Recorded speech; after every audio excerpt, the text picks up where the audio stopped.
Right now, in a mansion where the chandeliers cost more than most people's houses. A billionaire's daughter is lying in bed. She hasn't eaten in 2 weeks. Not a real meal. Not a proper bite. Just water. Just 4 fluids. Just enough to keep her heart beating. And downstairs, a man who could buy an island with a phone call can't buy the one thing he needs most. His little girl's will to live.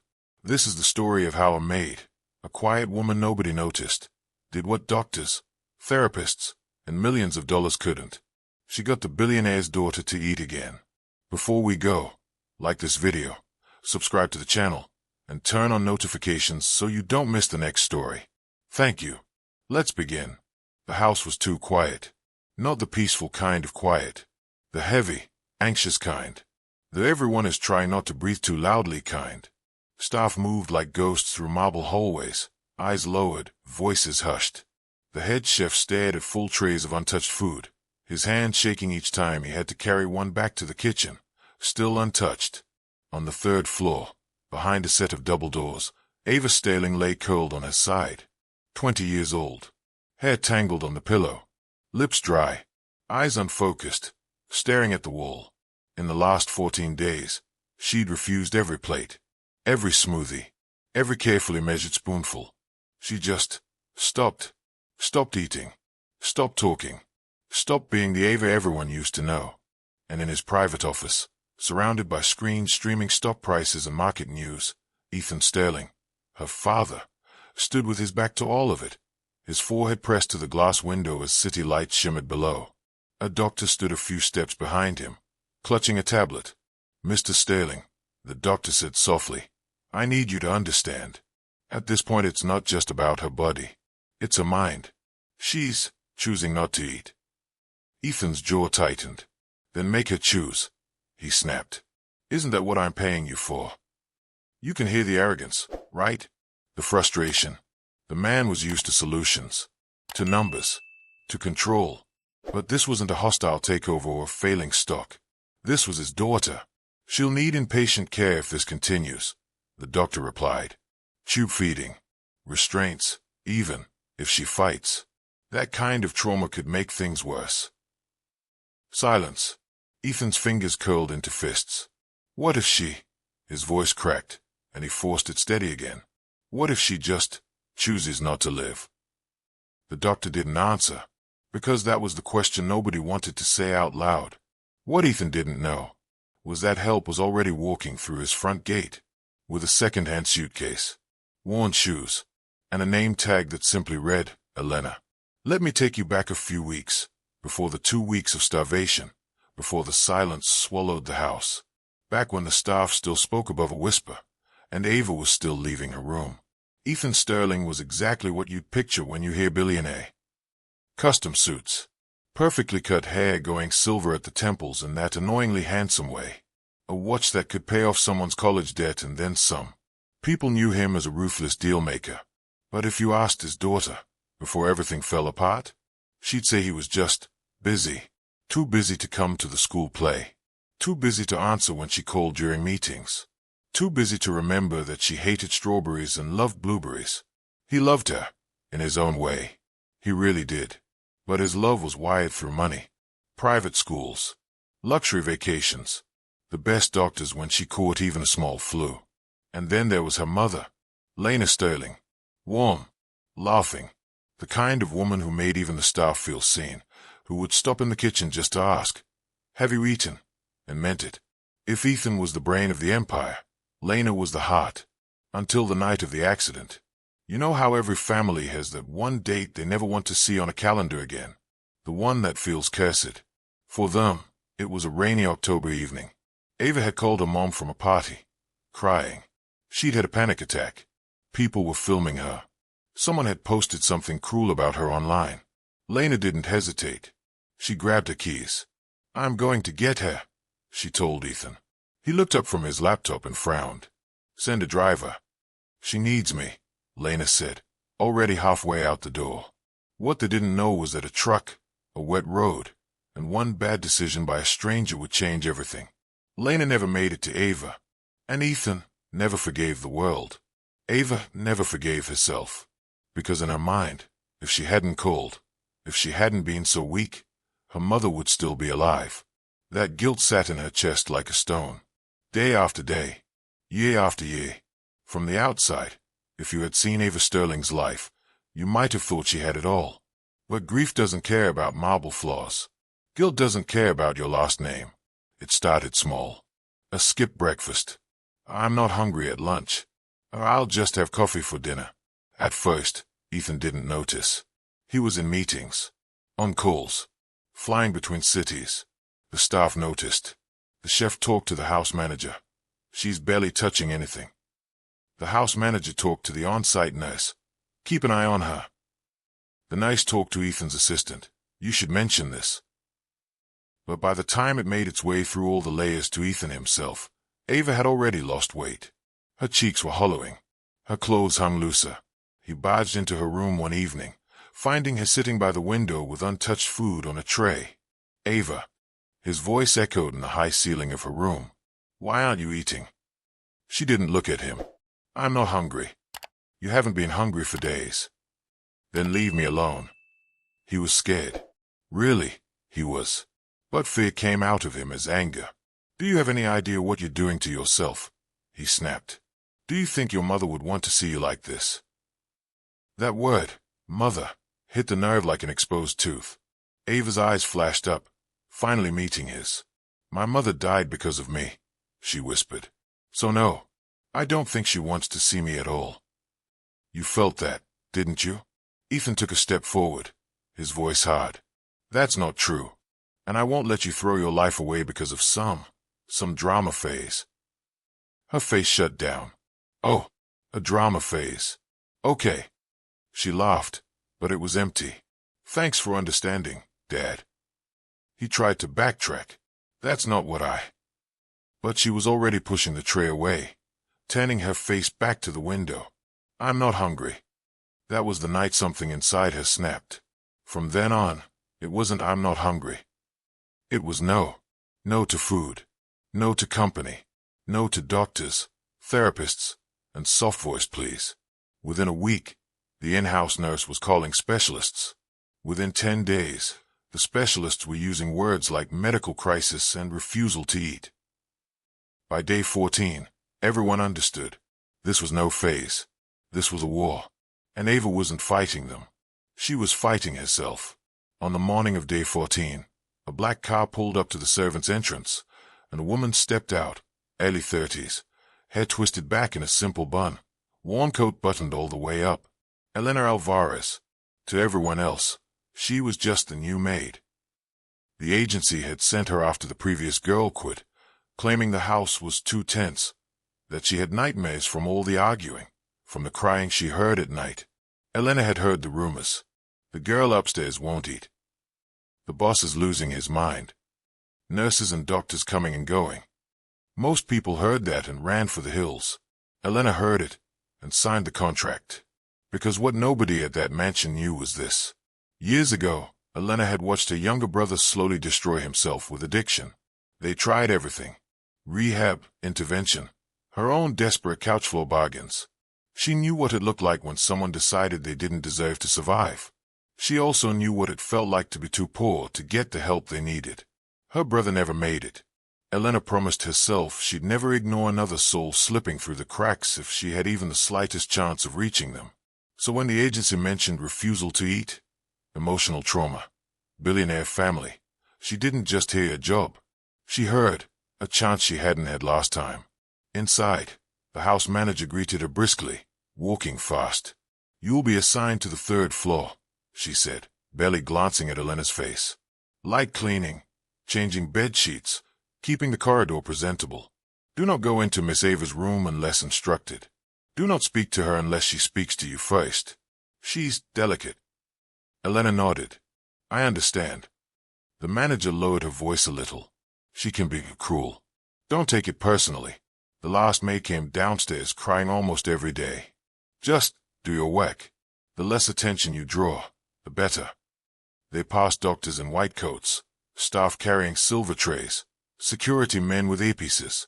Everyone moved with the same tense, jittery energy, like they were all waiting for something bad to happen. As they reached the third floor, Elena noticed the difference immediately. The air was heavier, lights dimmer, fewer staff. 3 doors at the end of the hall, one of them slightly ajar. The house manager caught her looking. "That's her room. Don't stay." But as they walked away, Elena couldn't help it. She slowed for half a second and caught a glimpse through the crack. A girl on a bed, a tray on the nightstand, untouched. And just like that, the job stopped feeling like a job. That afternoon, Elena was dusting a console table in the hallway when she heard a noise. A clatter. A muffled curse. Porcelain shattering. It came from behind the half-open door. Ava's room. Every instinct told her to keep walking. Rules were rules. Don't interfere. Don't step out of line. But if you were there, standing in that hallway, hearing the sound of someone very clearly not okay, what would you have done? Elena set the duster down and knocked gently. No answer. She pushed the door open a bit more. The scene inside was chaos. Food tray on the floor. Bowl shattered. Soup splattered across the wood. A glass knocked over, water mixing with tears. And Ava, on her knees, hands shaking, as if she tried to stand and failed. Elena stepped in before she could stop herself. "Miss Ava." Ava's head whipped up, eyes wild. "Get out," she hissed. "I don't want anyone in here." Elena froze. She could have backed out, apologized, shut the door and pretended she saw nothing. Instead, she took a slow breath and did something small but important. She dropped to her knees. Not close. Not in Ava's space. Just far enough to pick up the larger pieces of the broken bowl. "I'll clean this," she said quietly. "You'll cut yourself if you try." "I said get out," Ava snapped. "Are you deaf?" Her voice was hoarse, like someone who'd spent nights crying. Elena didn't look up. "You can shout at me after I move the glass. It'll be easier that way." Ava blinked, thrown off by the response. "No one asked you to come in here." Elena glanced briefly at her. "You're right," she said simply. "No one did." There was no judgment, no pity, just fact. Something in Ava's expression flickered. She wasn't used to staff talking like that. Usually it was, "Yes, miss." "Sorry, miss." Anything to avoid conflict. Elena finished gathering the glass into the broken bowl and stood, moving slowly to avoid startling her. "I'll bring someone to mop up the rest," she murmured.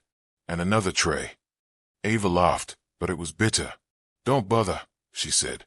"I'll just throw that one too." Elena paused at the door. "Maybe," she said softly, "but I'll bring it anyway." When she left, Ava stared at the closed door, more confused than angry, because for the first time in a long time, someone had entered her disaster and hadn't tried to fix her. They'd just cleaned the floor. Over the next 2 days, Elena made a choice. A quiet, dangerous choice. She was going to break the rules. Not the big ones, like stealing or sneaking people into the house. The small ones. The ones about staying invisible. Silent. Background. Because the thing about people who are drowning in their own minds is this. You can't always walk up to them and say, "Hey, take my hand." Sometimes you have to sit near the shore and tell stories loud enough for them to hear. So that's what Elena did. When she dusted the hallway, she hummed tunes Ava's generation would recognize. When she replaced the tray outside Ava's door, because by now, food was left outside for her to take or ignore, she started adding notes.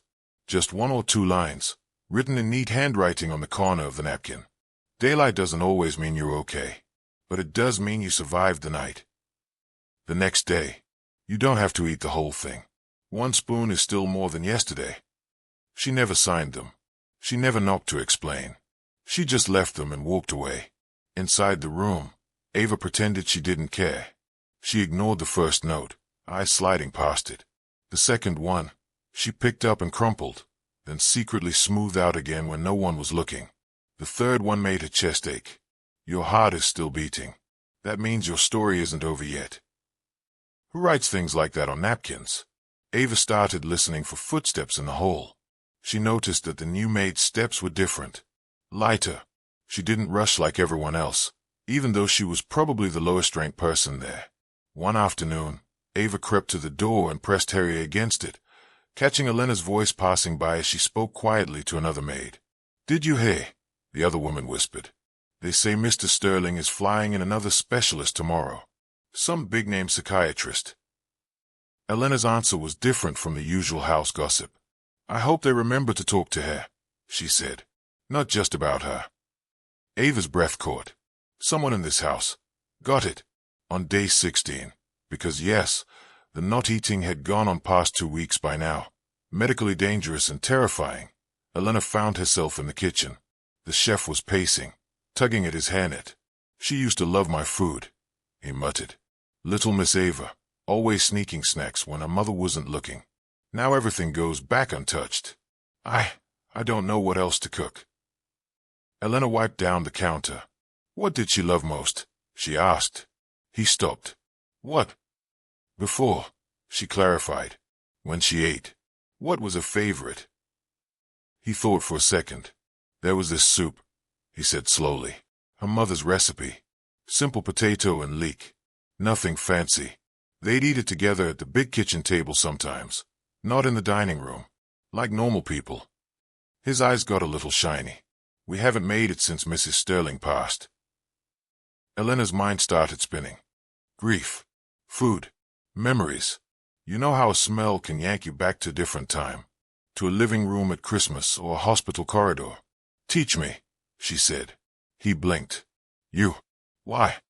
"Because if I mess it up," she replied with a small smile, "you won't be the one who ruined her favorite. I will." He let out a breathy laugh. "Fine," he said. "But if you cry, I'm not stopping." Together, they pulled out ingredients. Potatoes, leeks, butter, broth. As the soup started to simmer, a warm, nostalgic smell filled the air. And up on the 3rd floor, curled in bed, Ava's eyes fluttered open. For the first time in days, her stomach gave a small, traitorous twist. She knew that smell. Her chest tightened.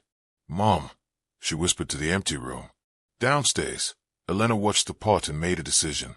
She ladled a small amount into a bowl, hands steady, and carried it upstairs herself. No silver tray, no fancy cloche, just a bowl, a spoon, and a folded napkin with another note. "If you close your eyes while you eat, you might remember something warm." Today, she decided to knock. One soft tap. No answer. She knocked again. "Miss Ava," she called gently. "It's just me. Elena." Silence. "I brought something," she said. "From your mother's recipe." Inside the room, Ava's heart hammered. She wanted to scream at her to go away. She wanted to grab the door and open it and snatch the bowl out of her hands. She did neither. So Elena made it easier. "I'll leave it by the door," she said quietly. "If you don't want it, throw it out. If you do, well, you don't need me to tell you what to do." She set the bowl down carefully and walked away. But not all the way. She stayed where Ava couldn't see her, around the corner, leaning against the wall. Minutes ticked by. 5, 10. Then, the sound. The tiniest creak of a door. A barefoot shuffle. A pause. Then the softest clink of ceramic as someone picked up a bowl. Elena closed her eyes, exhaling. She didn't move. She didn't cheer. She didn't dare breathe too loudly. After a while, she heard the bowl come back down. Another clink. The door closed. When Elena finally stepped back into the hallway, the bowl was there. Half full. Not empty, but not untouched. A war had shifted by one spoonful. You'd think that kind of breakthrough would make everything better overnight, right? She ate half a bowl. Problem solved. Happy ending. If only real life worked like that. The truth is, recovery isn't a straight line. It's messy. It's up and down. And people who love you but don't understand, they can make it worse, even when they are trying their best. Ethan found out about the soup incident not from Elena, but from the in-house nurse, who saw the half-empty bowl in the kitchen sink. She ate, the nurse told him. Not much, but it's something. Ethan didn't ask how they'd gotten her to eat. He didn't ask who had brought it. He just latched onto one word. "Ate," he repeated, "so she can eat." The next morning, he stormed into her room with a tray himself. "You're going to sit up and eat," he ordered, setting the tray down with a clatter. "No more games, Ava." I'm done watching you do this to yourself. Ava stared at the plate, a stack of pancakes, syrup dripping, bacon on the side. The kind of heavy, showy breakfast a five-star hotel might serve. It made her nauseous just looking at it. I'm not hungry, she said dully. He snapped. What is this, then? He demanded, grabbing the bowl from last night that she'd hidden in the bathroom trash. You'll sneak around and eat when no one's looking, but when I ask you, suddenly you can't. Her face went pale. Where did you get that? She whispered. It doesn't matter. He shot back. You're manipulating everyone, making us all worry, while you pick and choose when to eat. You can feel it, can't you? That sting of being misunderstood. Ava's chest burned. I forced myself to swallow that, she said, voice shaking. One spoon at a time. I felt like I was choking. But sure, Dad. Call it manipulation if it makes you feel better about yelling at a mentally ill person. Ethan's mouth opened. Closed. Mentally ill. He hated those words. Not because he thought they were weak, but because they made him feel helpless. I'm trying to save you, he said. No, Ava replied. Tears were gathering now, but she refused to wipe them. You're trying to control me. That's not the same thing. He took a step toward her, frustration boiling over. You want to die? Is that it? You want me to watch you disappear, bite by bite? Because I can have you admitted by force. Do you understand? I can sign whatever forms I need to. You'll be fed through a tube if I have to. The words hit her like a physical blow. Tube. Restrained. Strapped down. Helpless, with strangers forcing survival into her. Panic clawed up her throat. Get out, she whispered. He shook his head. I'm doing what's best. Get out. She screamed it so loud the nice downstairs flinched. Ethan stared at his daughter. Skinny, shaking, eyes wild. And for a split second, he saw something that terrified him more than anything. She looked like she truly, deeply didn't care if she lived or died. He left the room. Because for all his power, all his money, all his bravado, in that moment, he was just a father who had no idea what to do. What he didn't realize was that someone else had heard everything from the hallway. Elena, dusting a shelf, had gone completely still as their voices rose and fell. And for the first time since she arrived, anger flared hot in her chest. Not at Ava. At him. That evening, Elena did something that could get her fired on the spot. She asked for a meeting with Ethan Staling. The house manager stared at her like she'd lost her mind. You meet with Mr. Staling. About what? The best way to fold napkins. Elena clenched her hands to hide the tremble. About his daughter, she said. The manager's eyes widened. Absolutely not. That is so far above your... Please, Elena interrupted softly. I know I'm just a maid. I know I'm new. But I think I can help. Or at least make him see something is missing. The manager hesitated. Look, even in rich houses, there are still human beings. The manager had watched Ava grow up. She'd watched the light leave Ethan's eyes after the accident. She sighed. I can't promise he'll listen, she muttered. But I'll tell him you requested it. Don't say I never did anything for you. That night, Elena was ushered into Ethan's private office. He was behind his desk, jacket off, tie loosened. He looked exhausted in a way that money couldn't fix. He didn't stand when she entered. He just glanced up, brows drawn together. You're the new maid, he said. Elena. She nodded. You requested to see me, he added. Why? Her heart thudded so loud she could hear it. Because if you had to stand in front of your billionaire boss and tell him he was hurting his own daughter, would your hands be steady? Probably not. But someone had to say it. Yes, sir, she replied. It's about Miss Ava. His eyes sharpened immediately. What about her? She ate some soup yesterday, Elena said. Your chef made an old family recipe. I brought it to her. She managed a few bites. He leaned forward. Why wasn't I told this? Because, Elena said carefully, it was small. But it was hers. She chose it. He exhaled, some hope flickering in his face. So she's improving. Elena swallowed. That depends on what you do next. Silence thickened. Careful, he said in a low voice. You're very close to overstepping. I know, she said, and I'm sorry. But today I heard what happened in her room. When you confronted her. When you mentioned force-feeding. Tubes. His jaw clenched. That's none of your business. With respect, sir, she replied, voice steadying as she went on. Your daughter's face when you said those words. It is everyone's business in this house. He stood up now, anger flashing. You are staff, he snapped. You clean floors. You do not tell me how to parent my daughter. She took a breath. My brother died, she said quietly. The words cut through the tension like a knife. What? He demanded. Years ago, she continued. We grew up poor. He got into drugs. We didn't have money for nice rehab centers or specialized doctors. I watched him hate himself so much he refused help. I watched people yell at him, threaten him, try to scare him sober. It only made him sink deeper. Her eyes glistened, but she didn't look away. Do you know what did help? She asked. Ethan didn't answer.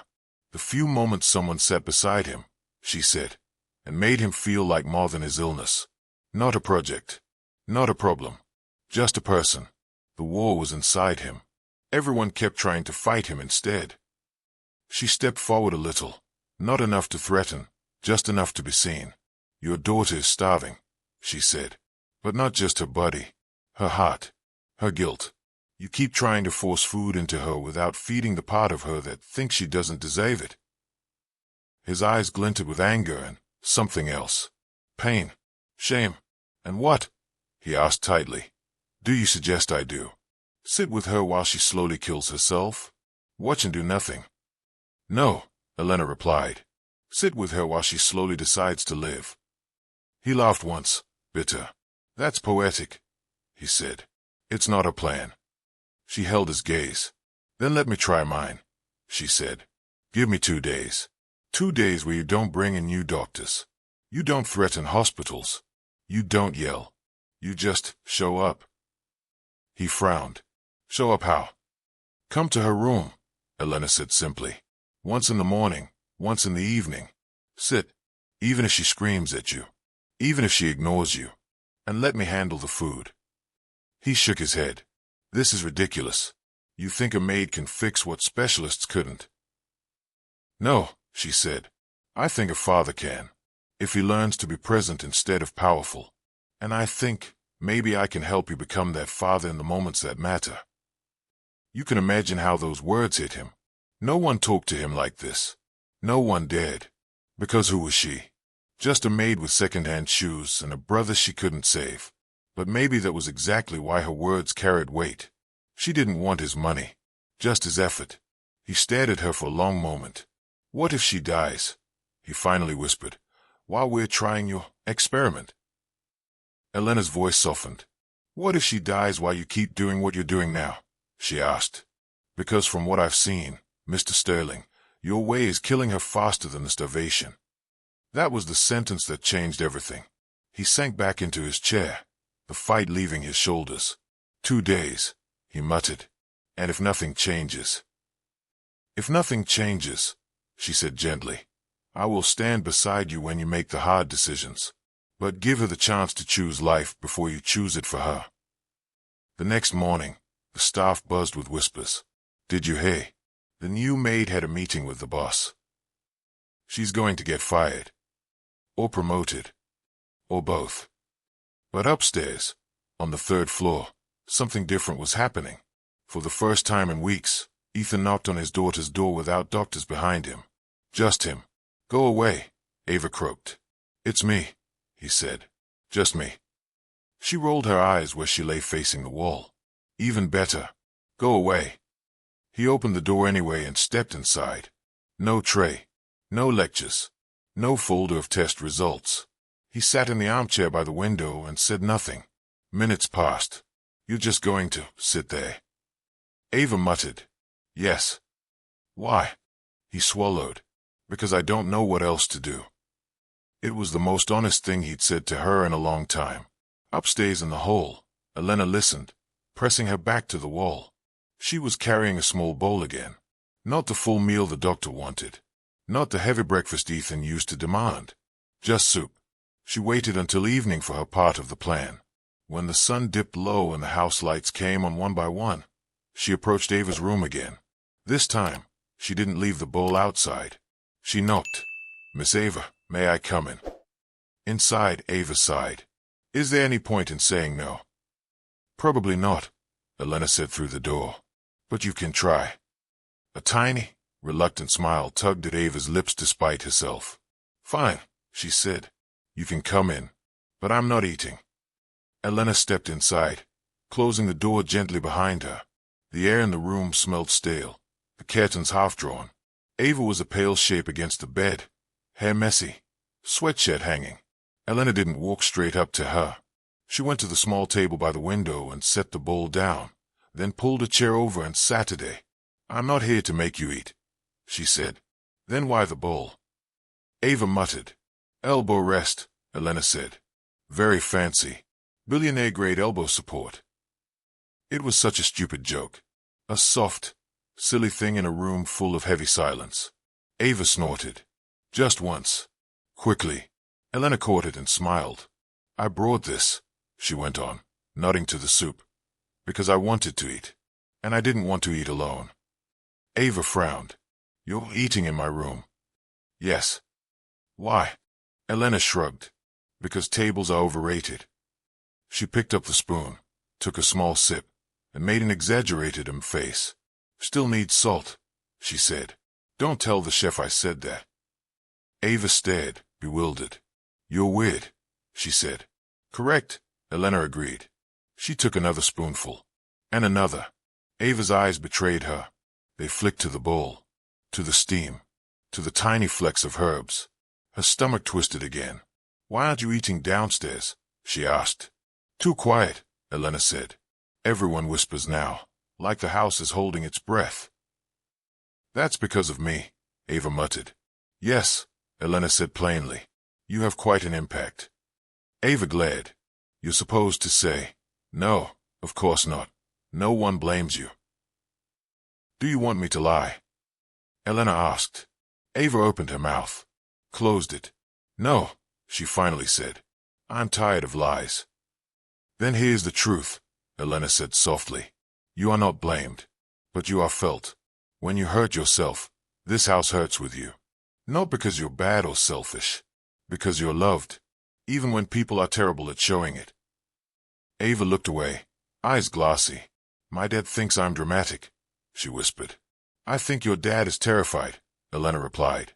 "And he only knows how to express fear as anger. That's his flaw, not yours." A tear slid down Ava's cheek. "I miss my mom," she said. "She used to sit with me when I didn't want to eat. She'd tell stories while I took tiny bites, so it didn't feel like a big deal." Elena set the spoon down gently. "What kind of stories?" she asked. "Stupid ones," Ava said, a small smile ghosting her lips. "About her childhood. About burning toast. About how she and my dad used to share one plate at cheap diners before they got rich." Elena's chest tightened. "Do you want to tell me one?" she asked. Ava blinked. "Why?" "So I can see her, too," Elena said. "If she's in your mind and mine, she's twice as present." It was such a simple sentence. But for someone who'd spent years feeling like her mother was slipping away from everyone's memory, it was everything. So Ava talked, halting at first, then more fluidly. Story after story about her mother. Elena listened, Philly, laughing at the right moments, asking questions, letting Ava's words paint the woman who used to sit at this very bedside with that very soup. Minutes turned to half an hour, and all the while, the bowl of soup sat between them, slowly cooling. Finally, Elena sighed dramatically. "My arm is getting tired," she said. "Would you mind holding the bowl for me?" Ava frowned. "Why me?" "Because," Elena said, "you're closer. And because I trust you not to spill it on your very dramatic, very expensive sheets." Ava rolled her eyes. "These sheets cost more than your monthly paycheck." "Even more reason to protect them," Elena shot back, grin tugging at her lips. She held the bowl out. After a moment's hesitation, Ava reached out and took it.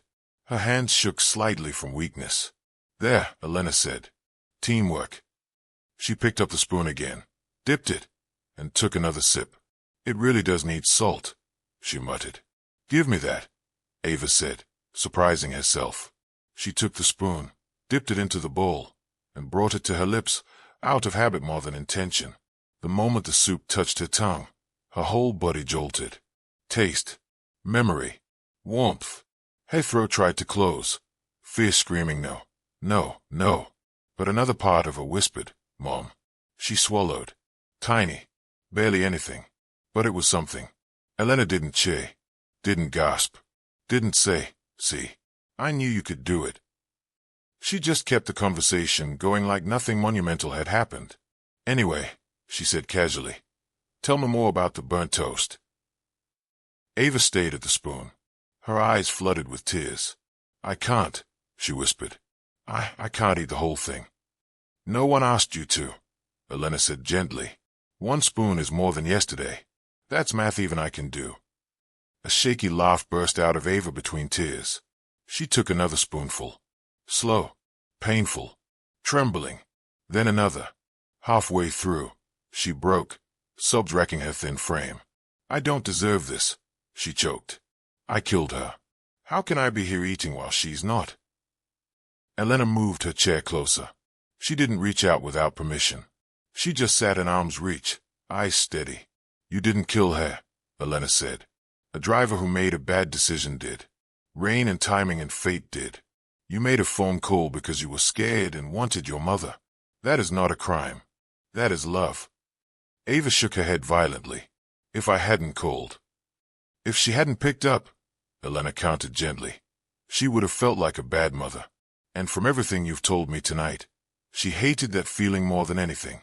She chose to come. Because she loved you. That love didn't end on that road. Ava sobbed harder, the spoon clattering back into the bowl. I don't know how to live without her, she cried. Then don't, Elena said softly. Live with her. In your stories. In your choices. In the way you treat yourself. Ask yourself what she'd want for you when you lift that spoon.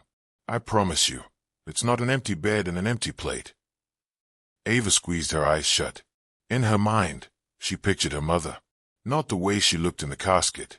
The way she looked in the kitchen. Laughing, apron on crooked, waving a wooden spoon.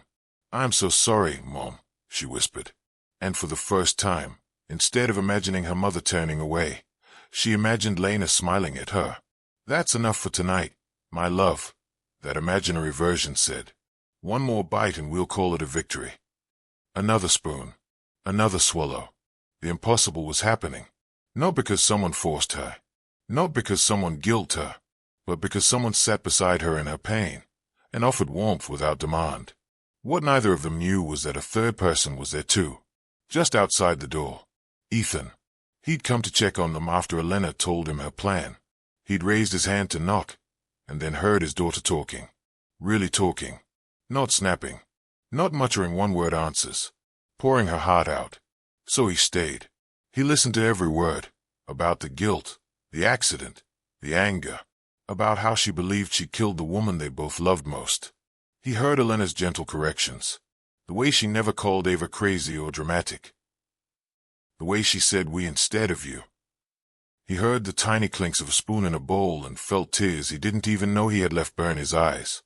When the conversation quieted and the soft sounds of Ava drifting to sleep replaced the sobs, Ethan finally slid down the wall, sitting on the floor in the hallway with his head in his hands. Inside, Elena adjusted the blanket over Ava's shoulders. Rest, she whispered. That was a lot of work today. As she opened the door to leave, she almost tripped over him. He looked up, eyes red. She ate, he said hoarsely. Elena nodded. She ate, she confirmed. But more importantly, she spoke. He swallowed hard. How did you? He couldn't even finish the sentence.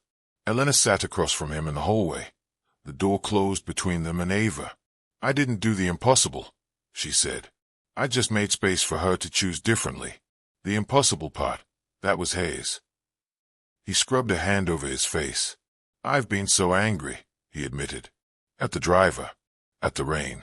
At myself. At her. I thought if I pushed hard enough, I could scare her back into living. She doesn't need to be scared, Elena said. She's been living in fear since the night of the accident. She needs to be accompanied. He let out a breath that sounded almost like a laugh. I don't know how to do that, he said simply. She smiled, small but genuine. Then we'll learn, she replied.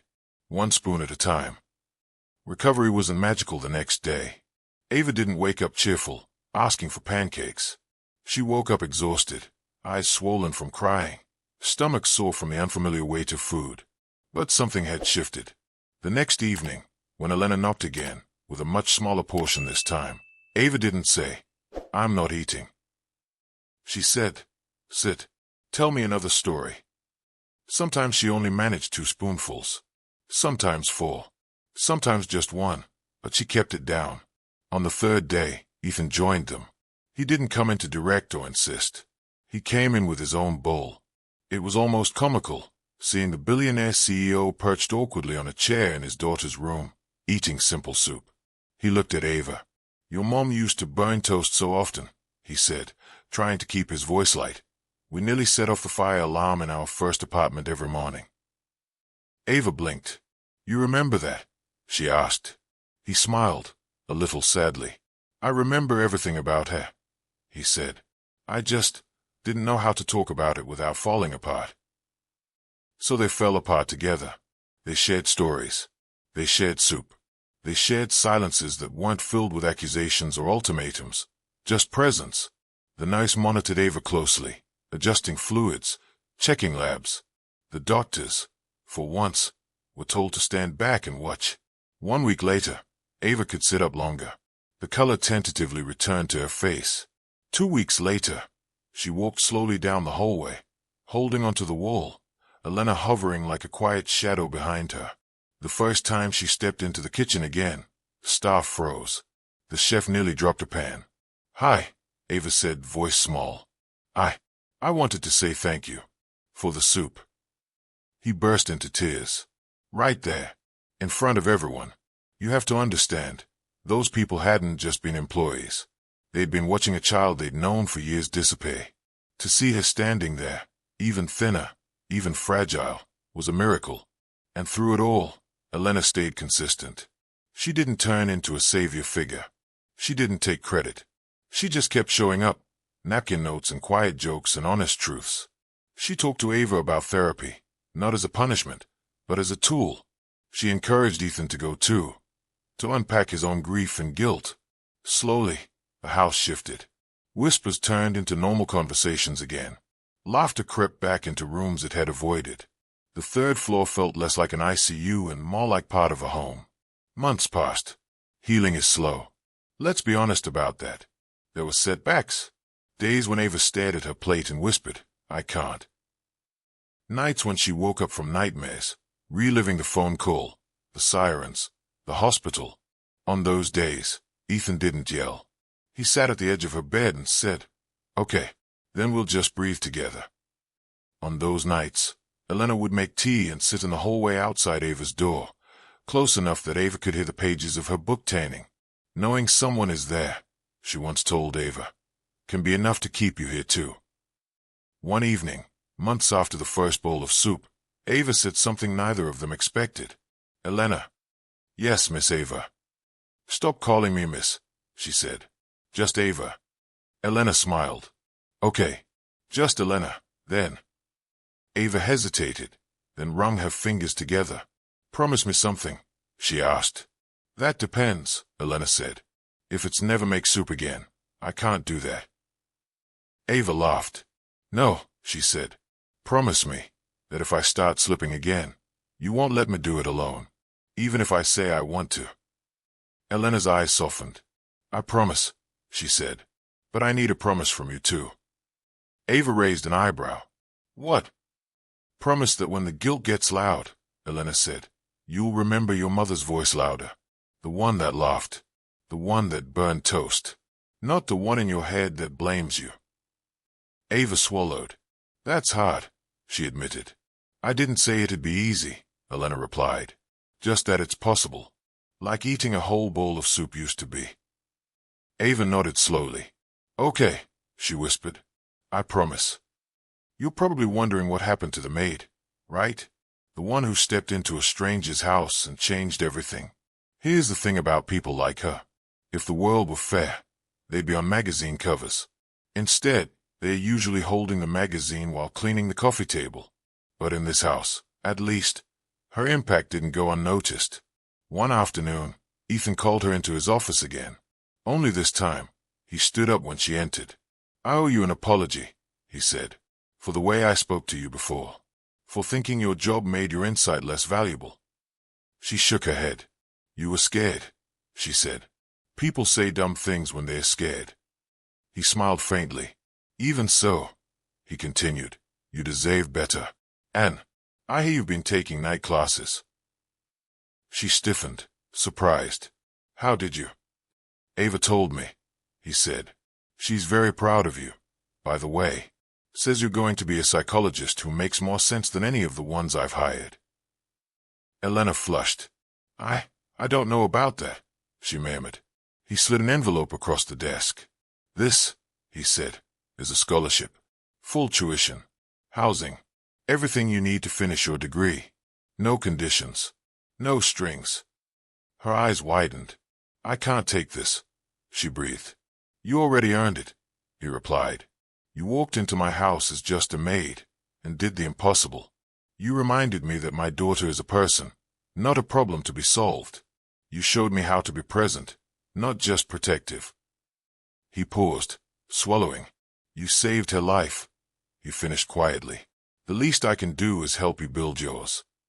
Tears filled her eyes, spilling over unchecked. "Thank you," she whispered. "And Elena," he added as she turned to go.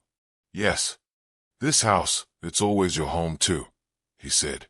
"If you ever need somewhere to come back to, for holidays, for burned toast." She laughed through her tears. "I'll hold you to that, Mr. Staling." "Ethan," he corrected. She nodded. "Ethan." A year later, the Sterling house looked different. Oh, the marble floors were still spotless. The chandeliers still sparkled. The cars still lined the driveway.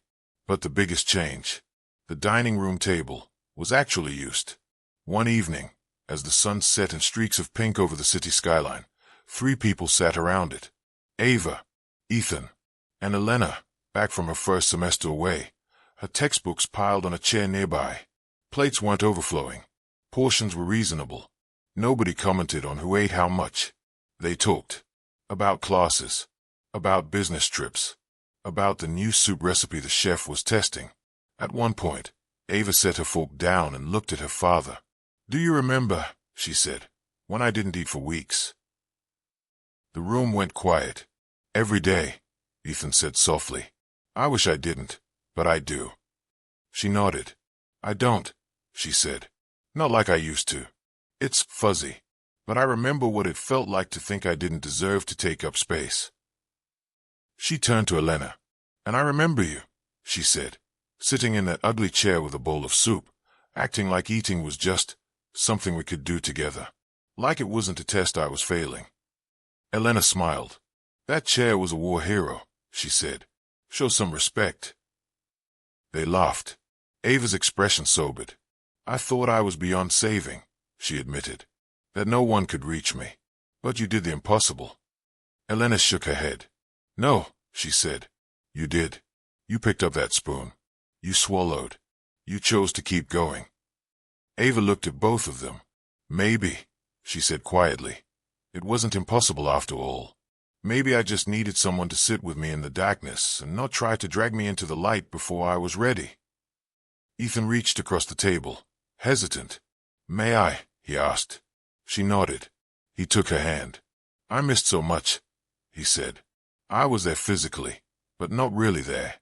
I can't change that. But I'm here now. For every meal. For every story. For every setback." Ava squeezed his fingers.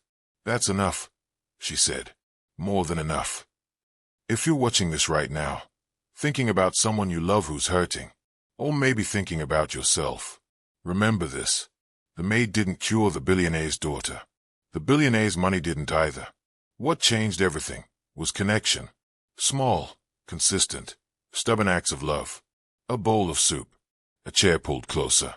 A father choosing to sit and listen instead of shout. You don't have to do the impossible all at once. You just have to do the next possible thing. One spoon. One conversation. One honest, I don't know how to fix this, but I'm not leaving. Because sometimes, the difference between someone giving up and someone trying again is just one person who refuses to walk away from their pain. And that's a kind of miracle money can't buy. If you found yourself holding your breath during this story, ask yourself, who in your life needs you to sit at the edge of their darkness and just be there? You might not be a billionaire. You might not be a maid. But you can still be the person who does the impossible for someone else, simply by reminding them that they're worth one more bite, one more day, one more chance.